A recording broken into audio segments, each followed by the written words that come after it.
ಆದಿಶೇಷ ಕಾಣೆ ಆದಾಗ ಧನಂಜಯ ಮುಖದಲ್ಲಿ ಯಾವುದೋ ಒಂಥರ ಸಂತೋಷ ಕಾಣಿಸ್ತಾ ಇತ್ತು. ಅದೇ ಆದಿಶೇಷ ನಡ್ಕೊಂಡು ಬಂದಾಗ ಅವನ ಮುಖದಲ್ಲಿ ಆತಂಕ ಕಾಣಿಸ್ತಾ ಇತ್ತು. ಅಂದ್ರೆ ಅವನು ನನ್ನ ಆದಿಶೇಷನ ಸಾಯಿಸೋಕೆ ಪ್ರಯತ್ನ ಪಡ್ತಾ ಇದ್ದಾನ.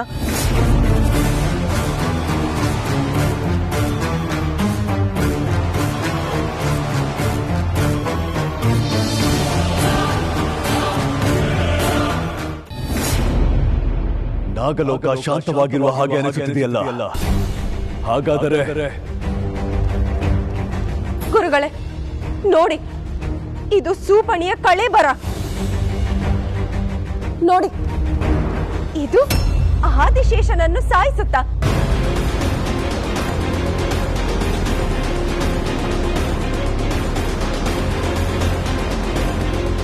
ಇದರ ಬಗ್ಗೆ ಏನೆಂದುಕೊಂಡೆ? ನೋಡು ನೋಡು, ಇದರ ಅಸಲಿ ರೂಪವನ್ನು ನೋಡು ನೋಡು. ಮಹಾದೇವ,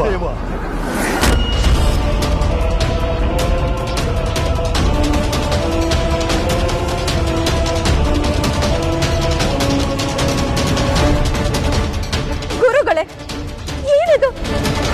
ನಾಗಲೋಕದವರಾಗಿ ನಮ್ಮಲ್ಲಿರದ ಸಾಮರ್ಥ್ಯ ಈ ಸರ್ಪಕ್ಕೆ ಹೇಗೆ? ಇದು ಸಾಮಾನ್ಯವಾದ ಸರ್ಪವಲ್ಲ, ಸುರಾಸುರ ನಾಗಗಳ ವರ ದಕ್ಕಿರುವ ಸರ್ಪ.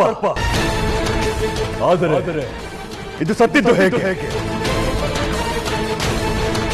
ಇದನ್ನು ಶಿವಾನಿಯು ಸಾಯಿಸಿದ್ದಾಳೆ ಗುರುದೇವ. ಶಿವಾನಿಯ ಬಳಿ ನಾಗಮಣಿ ಇಲ್ಲ, ಆದಿಶೇಷನ ಕಾವಲು ಅವಳಿಗಿಲ್ಲ. ಅಂದ ಮೇಲೆ ಈ ಮಹಾಘಟ ಸರ್ಪವನ್ನು ಶಿವಾನಿ ಕೊಲ್ಲುವುದಕ್ಕೆ ಹೇಗೆ ಸಾಧ್ಯ? ಒಂದು ವೇಳೆ ಅಲ್ಲಿ ಆದಿಶೇಷ ಇಲ್ಲ ತಾನೆ? ಅಯ್ಯೋ ಇಲ್ಲ ಗುರುದೇವ, ಅವನು ನನ್ನ ಕಣ್ಣಿಗೆ ಮೊದಲೇ ಬೆದ್ದಿದ್ದರೆ ನಾನು ನಿಮಗೆ ಹೇಳುತ್ತಿದ್ದೆ. ಹಾಗಾದರೆ ಈ ಸೂಪಣಿಯ ಸಾವು ಹೇಗಾಯಿತು? ಶಿವಾನಿಯನ್ನು ಕೊಲ್ಲುವುದಕ್ಕಾಗಿ ಈ ಮಹಾಸರ್ಪವನ್ನು ಕಳಿಸುವ ಅವಶ್ಯಕತೆ ಏನಿದೆ? ಅವಳು ಏಕಷ್ಟೇ, ಅವಳ ಬಳಿ ಶಕ್ತಿ ಇದೆ, ಆದರೆ ಆದಿಶೇಷನಷ್ಟು ಶಕ್ತಿ ಇಲ್ಲ. ಅವರಿಬ್ಬರು ಒಂದಾಗಿದ್ದರೆ ಮಾತ್ರ ಅವರ ಶಕ್ತಿ ಹೆಚ್ಚುತ್ತದೆ. ಇದು ಹೇಗೆ ಸಾಧ್ಯ? ಅದು ನನಗೆ ಅರ್ಥವಾಗುತ್ತಿಲ್ಲ ಗುರುಗಳೇ. ಆದರೆ ನನಗೆ ಇದರ ಹಿಂದೆ ಯಾವುದೋ ಸಂಚಿನ ಸೂಚನೆ ಕಾಣಿಸುತ್ತಿದೆ. ಏನು ಗುರುಗಳೇ? ಇದು ಇಲ್ಲಿಗೆ ಬಂದಿದ್ದು ಆದಿಶೇಷನನ್ನು ಕೊಲ್ಲುವುದಕ್ಕೆ ಆಗಿದ್ದರೆ ಇಷ್ಟರ ಹೊತ್ತಿಗೆ ಆಗಬಾರದ ಅನಾಹುತ ಆಗಿ ಹೋಗಬಿಡಬೇಕಿತ್ತು. ಅಂದರೆ ಅದೆಲ್ಲ ನನಗೆ ಮುಂದೆ ತಿಳಿಯುತ್ತದೆ.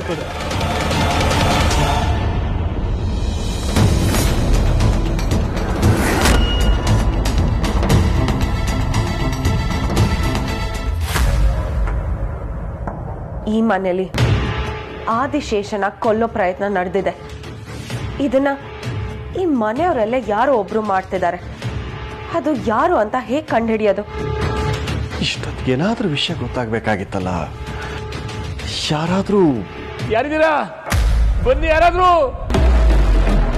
ಗೋವಿಂದ, ಎಸ್, ಹೆಣ ಬಿದ್ದಾಗಿದೆ. ಆ ಆದಿಶೇಷ ಸತ್ತಾಗಿದೆ. ಅದನ್ನ ನೋಡಿ ಇವನು ಹೀಗೆಲ್ಲ ಕೂಗಾಡ್ತಾ ಇದ್ದಾನೆ. ಬನ್ನಿ ಯಾರಾದ್ರೂ ಕಾಪಾಡಿ. ಯಾರು ಇಲ್ವಾ? ಹ, ಎಲ್ರೂ ಸೂಕ್ಷ್ಮವಾಗಿ ಗಮನಿಸ್ಬೇಕು. ಯಾರ ಮುಖದಲ್ಲಿ ಬದಲಾವಣೆ ಕಾಣಿಸುತ್ತೋ ಅವರೇ ಆದಿಶೇಷನ್ ಶತ್ರು. ಅಯ್ಯೋ, ಯಾರಾದ್ರೂ ಕಾಪಾಡ್ರಪ್ಪ. ಮಯ, ಇಲ್ಲಿ ಹೌದು. ಎಡಕ್ಕೆ ಹೋದ್ರು ಕಚ್ತೀಯ, ಬಲಕ್ಕೆ ಹೋದ್ರು ಕಚ್ತೀಯ. ನಾನು ಎಲ್ಲಪ್ಪ ಹೋಗ್ಲಿ. ಯಾರಾದ್ರೂ ಕಾಪಾಡಿ. ಯಾಕೋ ಬೆಳಗ್ಗೆ ಕಿರಿಸ್ತಾ ಇದ್ಯಾ? ನಿನ್ನ ಇಷ್ಟು ದಿನ ಬರೀ ಮಾತಲ್ಲಿತ್ತು ಹಾವು, ಈಗ ಮನೆಗೆ ಬಂದಿದೆ. ಇಲ್ಲಿ ನೋಡು. ಏಯ್ ಗೂಬೆ, ಅದು ಪ್ಲಾಸ್ಟಿಕ್ ಹಾವು ಕಣ.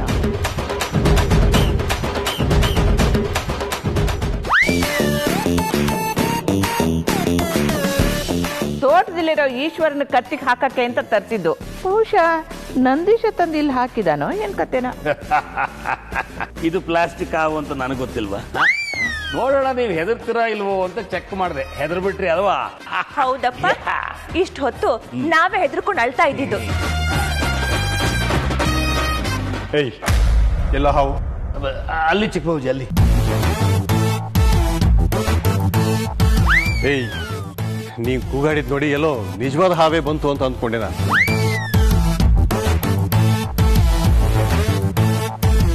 ಎಲ್ಲಿ ಅಭಯ್ ಎಲ್ಲಿ? ಬರೇ ಯಾಕೆ ಯಾರು ಮಾತಾಡ್ತಿಲ್ಲ? ಅಭಯ್ ಎಲ್ಲಿ?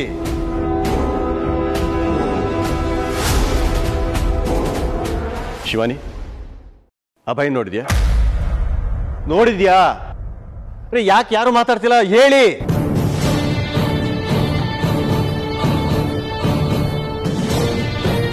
ಹೇಳಿ.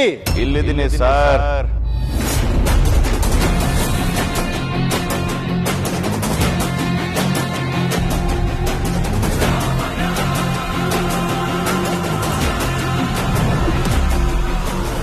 ಹಿಡಿದು ನಿಂತರೆ ಆದಿಶೇಷ ಕೂಡ ಒಂದು ತೃಣಕ್ಕೆ ಸಮಾನ.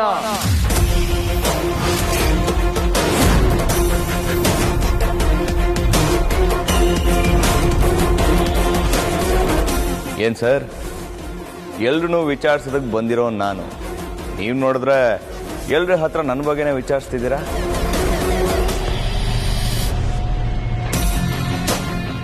ಹಾ, ಹಾಗೆ ಕೇಳ್ತಾ ಇದ್ದೆ.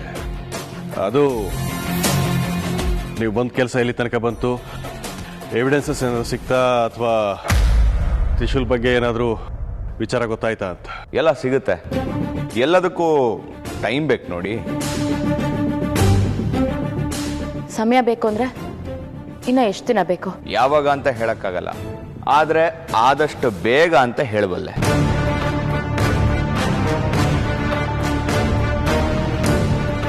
ಅಭಯ್, ಈ ಮನೆ ಸಮಸ್ಯೆಗಳನ್ನ ನೀನೇ ಬಗೆಹರಿಸ್ಬೇಕಪ್ಪ. ನಿನ್ನನ್ನೇ ನಂಬಿದ್ದೀನಿ ನಾನು. ಅಜ್ಜಿ, ನಿಮ್ಮ ನಂಬಿಕೆನ ನಾನು ಉಳಿಸ್ಕೋತೀನಿ, ತಲೆ ಕೆಡ್ಸ್ಕೊಬೇಡಿ.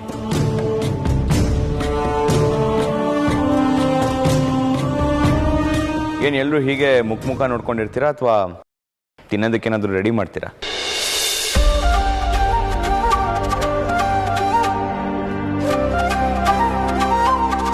ಅಂತ ಘಟಸರ್ಪದಿಂದಲೇ ಇವನನ್ನ ಸಾಯಿಸೋದಕ್ಕಾಗಿಲ್ಲ ಅಂತಂದ್ರೆ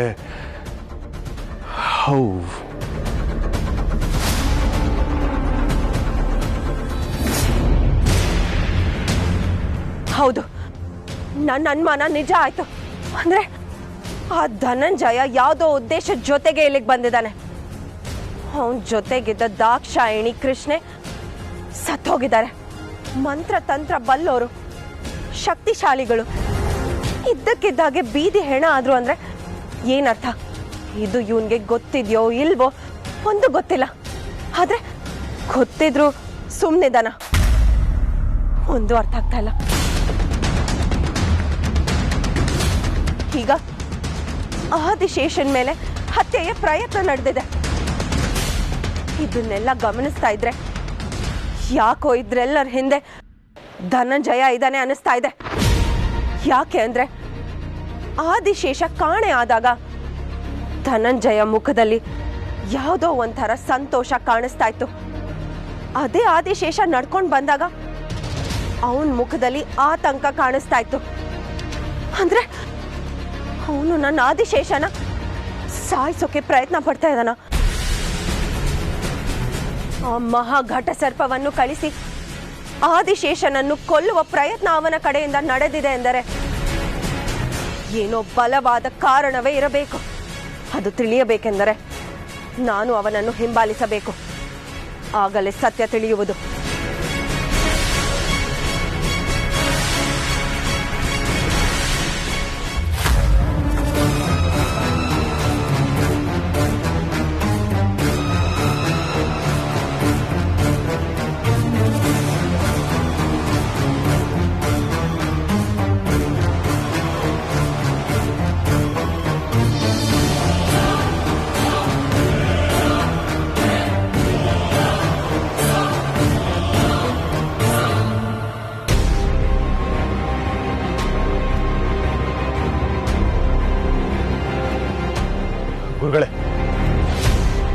ಗುರುಗಳೇ,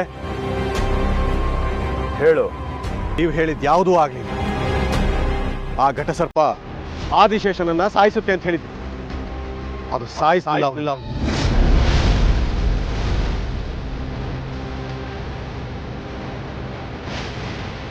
ಹೌದಾ? ಹೌದು ಗುರುಗಳೇ, ನೀವು ಕಳಿಸಿದ ಘಟಸರ್ಪ ಆದಿಶೇಷನಿಗೆ ಅಂತ್ಯ ಹಾಡುತ್ತೆ, ನಮ್ಮ ಸಮಸ್ಯೆಗಳೆಲ್ಲ ಕೊನೆಗಾಣುತ್ತೆ ಅಂತ ಹೇಳಿದ್ದೆ. ಆದರೆ ಆ ಘಟಸರ್ಪದಿಂದ ಯಾವ ಪ್ರಯೋಜನವೂ ಆಗಲಿಲ್ಲ. ಆದಿಶೇಷ ಬದುಕಿದ್ದಾನೆ. ಆ ಘಟಸರ್ಪ ಏನಾಯ್ತೋ ಗೊತ್ತಿಲ್ಲ.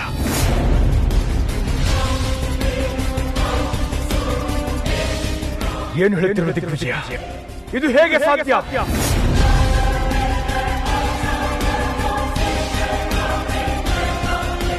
ಅಂದ್ರೆ ಇವನು ಧನಂಜಯ ಅಲ್ಲ, ದಿಗ್ವಿಜಯ. ಆದಿಶೇಷ ಒಂಟಿಯಾಗಿದ್ದಾಗ ನಾಗಶಕ್ತಿ, ನಾಗಿಣಿಯ ಶಕ್ತಿ, ನಾಗಮಣಿಯ ಶಕ್ತಿ ಯಾವುದೋ ಅವನ ಬೆಂಬಲಕ್ಕೆ ಬಾರದಿದ್ದಾಗ ಶುದ್ಧ ಶಕ್ತಿಗಳನ್ನು ಎದುರಿಸುವುದು ಅವನಿಗೆ ಅಸಾಧ್ಯ. ಹೀಗಿರುವಾಗ ಅವನು ಬದುಕುವುದು ಅಸಂಭವ. ನೀವು ಅಸಂಭವ ಅಂತ ಹೇಳಿದ ಘಟನೆಗಳೆಲ್ಲ ಸಂಭವಿಸಿದೆ ಗುರುಗಳೇ. ಆದಿಶೇಷನದು ಸಾಧಾರಣ ಶಕ್ತಿ ಅಲ್ಲ. ಅವನ ಶಕ್ತಿಗೆ ಬೆಂಬಲ ಕೊಡೋದಕ್ಕೆ ಅದ್ಯಾವುದೋ ಮಹಾಶಕ್ತಿ ನಿಂತುಬಿಟ್ಟಿದೆ. ಇದೆಲ್ಲ ಸಾಧ್ಯ ಆಗೋಕೆ ಸಾಧ್ಯವೇ ಇಲ್ಲ ದಿಗ್ವಿಜಯ.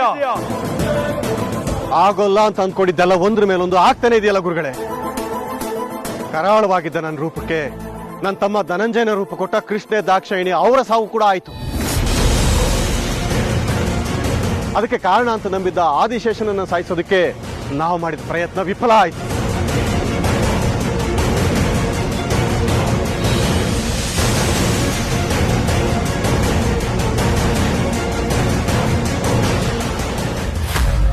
ಯಾಕೆ ಪದೇ ಪದೇ ಅವ್ರನ್ನ ನೋಡ್ಬೇಕು ಅಂತ ನನ್ಗೆ ಅನಿಸ್ತಾ ಇರೋದು. ಯಾಕೋ ಅವ್ರ ಕಣ್ಣೆ ನೋಡಕ್ ಆಗ್ತಾ ಇಲ್ಲ ನನಗೆ. ಕಣ್ಣಲ್ಲಿ ಏನೋ ಸೆಳೆತ. ತ್ರಿಶೂಲ ನೋಡಿದಾಗ ಮಾತ್ರ ಆಗ್ತಾ ಇದ್ದ ಭಾವನೆ ಅದು. ಬೇಡ ಬೇಡ ಅಂದ್ರೂ ಮತ್ತೆ ಶಿವಾನಿ ಕಡೆ ಯಾಕೆ ನನ್ನ ಕಣ್ಣು ಹೋಗ್ತಿದೆ? ಅವಳೇನಾದ್ರೂ ನನ್ನ ಕಣ್ಣಲ್ಲಿ ಕಣ್ಣಿಟ್ಟು ನೋಡ್ಬಿಟ್ರೆ ನಾನೇ ಅವಳು ತ್ರಿಶೂಲ್ ಅಂತ ಗೊತ್ತಾಗ್ಬಿಡುತ್ತೆ. ಶಿವಾನಿ ಅವರೇ, ಹಾ ಹೇಳಿ. ನಿನ್ನೆ ಆ ಘಟನೆ ಆದ್ಮೇಲೆ ನನಗೆ ಯಾಕೋ ನಿದ್ದೆನೇ ಬರ್ತಿಲ್ಲ. ನನಗೂ ಅಷ್ಟೇ, ನಿದ್ದೆ ಬರ್ತಿಲ್ಲ. ಯಾಕೋ ತುಂಬ ತ್ರಿಶೂಲ್ ನೆನಪಾಗ್ತಿದ್ದಾನೆ. ನನ್ನ ಮನಸ್ಸಲ್ಲೂ ನೀನೇ ತುಂಬಿದ್ಯಾ ಶಿವಾನಿ. ಏನು ಗೊತ್ತಾ ಅಭಯ್ ಅವರೇ, ನೀನು ಯಾಕೋ ನನಗೆ ತುಂಬ ಆತಂಕ, ಕಳವಳ, ಒದ್ದಾಟ. ನನ್ನ ತ್ರಿಶೂಲ್ಗೇನೋ ತೊಂದರೆ ಆಗ್ತಿದೆಯೇನೋ ಅಂತ ಅನ್ನಿಸ್ತಾ ಇತ್ತು.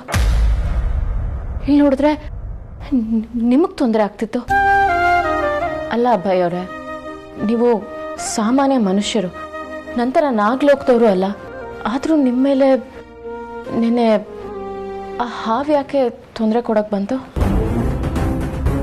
ನಿಮಗೆ ನಾಗಲೋಕದವ್ರ ಜೊತೆ ನಾಗಲೋಕಕ್ಕೆ ಯಾವುದೇ ಸಂಬಂಧ ಇಲ್ಲ. ಅಂದಮೇಲೆ ನಿಮ್ಮ ಮೇಲೆ ಯಾವುದೋ ಸರ್ಪದ ಆಕ್ರಮಣ ಆಗಿದೆ ಅಂದರೆ ನನಗೆ ತುಂಬ ಆಶ್ಚರ್ಯ ಆಗ್ತಿದೆ.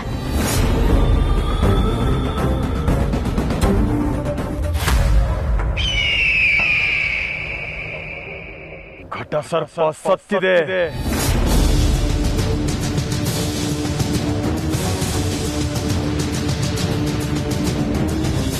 ಗುರುಗಳೇ, ನಿಜ ಹೇಳ್ತಿದ್ದೀರಾ? ಯಾವುದೋ ಮಹಾಶಕ್ತಿಯಿಂದ ಘಟಸರ್ಪ ಸತ್ತಿದೆ. ಆದರೆ ಸೋತಿಲ್ಲ. ಏನ್ ಹೇಳ್ತಿದ್ದೀರಾ ನೀವು? ಸತ್ತಿದೆ, ಸೋತಿಲ್ಲ ಅಂದ್ರೆ?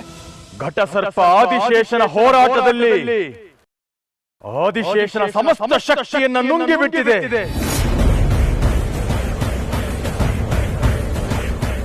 ಅದು ಅವನಿಗೆ ಮರಳಿ ಸಿಗದು ಮುಂದಿನ ಅಮಾವಾಸ್ಯವರೆಗೂ ಕಾಯಬೇಕು. ಇಲ್ಲಿಯವರೆಗೆ ಆದಿಶೇಷ ಒಬ್ಬ ಸಾಮಾನ್ಯ ಮನುಷ್ಯ. ಅವನನ್ನು ಕೊಲ್ಲುವುದು ತುಂಬಾ ಸುಲಭ.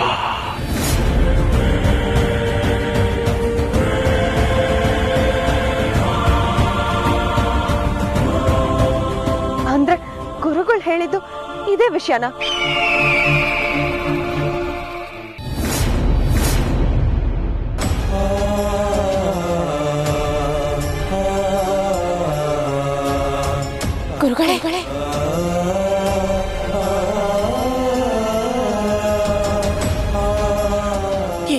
ಗುರುಗಳೇ.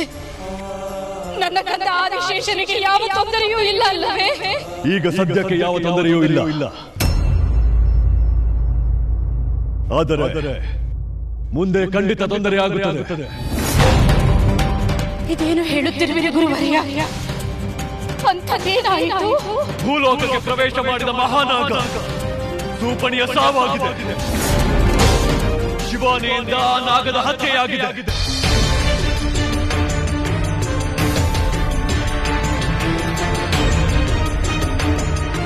ಹಾಗಾದರೆ ಆ ಮಹಾಘಟ ಸರ್ಪದಿಂದ ನನ್ನ ಕಂದನಿಗೆ ಯಾವ ತೊಂದರೆಯೂ ಆಗಿಲ್ಲ ಅಲ್ಲವೇ?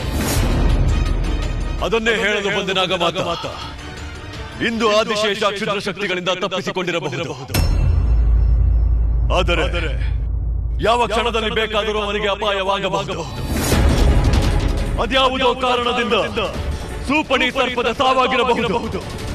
ಆದರೆ ನನಗನಿಸುವ ಪ್ರಕಾರ ಭೂಲೋಕದಲ್ಲಿ ಆದಿಶೇಷನ ಸುತ್ತ ದುಷ್ಟ ಶಕ್ತಿಗಳ ಪಡೆ ಇದೆ. ಯಾವ ಕ್ಷಣದಲ್ಲಿ ಬೇಕಾದರೂ ಆದಿಶೇಷನಿಗೆ ಅಪಾಯವಾಗಬಹುದು.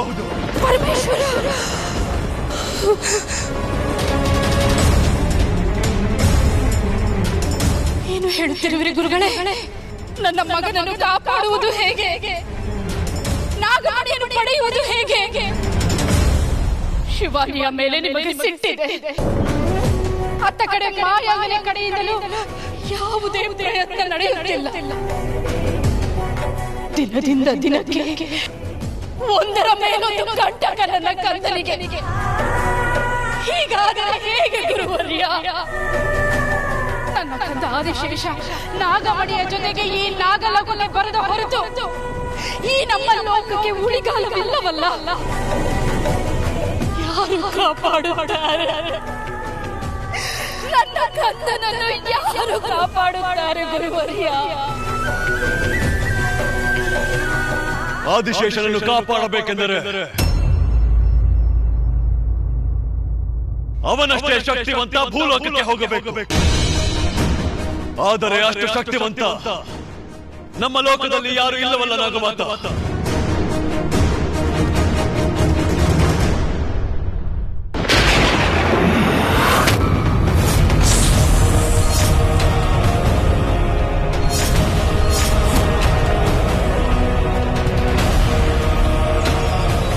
ಈಗ ಇಲ್ಲಿ ಇರದೇ ಇರಬಹುದು. ಆದರೆ ಹಿಂದೆ ಒಬ್ಬ ಶಕ್ತಿವಂತ ಇದ್ದನಲ್ಲವೇ ಗುರುದೇವ?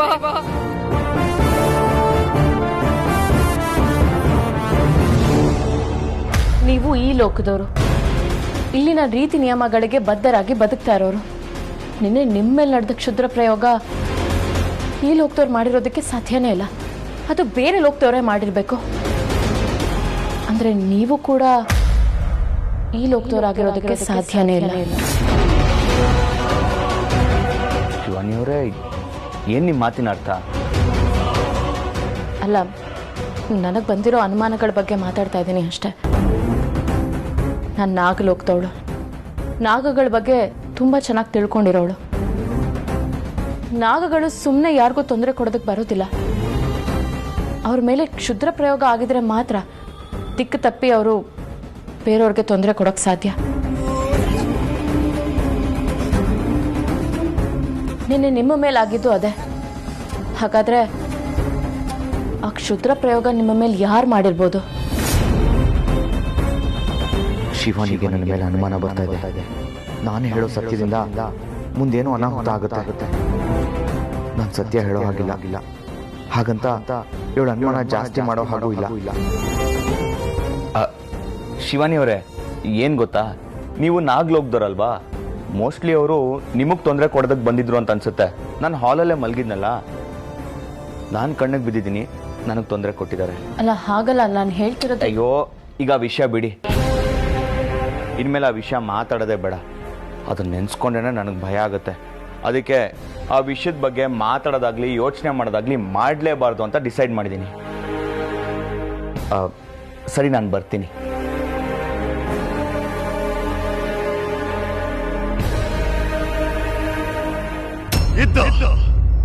ಆದರೆ ಆ ಮಾತು ಈಗೇಕೆ ನಾಗಮಾತು?